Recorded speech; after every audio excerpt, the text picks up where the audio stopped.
flat bar is fed manually to the feeding cart.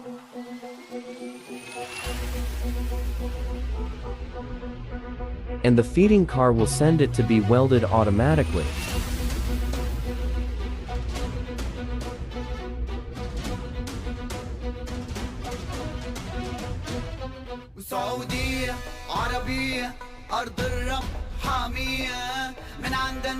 The mold will clamp the flat bar and fix it.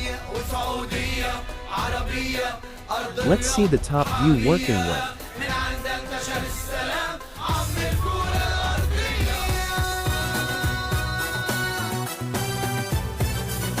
The cross-twisted bar is fed from hopper automatically, and it welds 2 twisted bars at one time.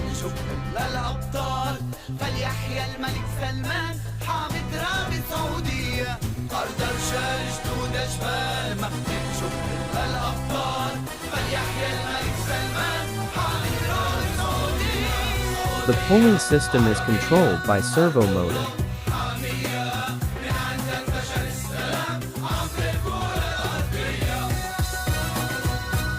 After welding, the grating will be put into the PLC control steel grating cutting machine.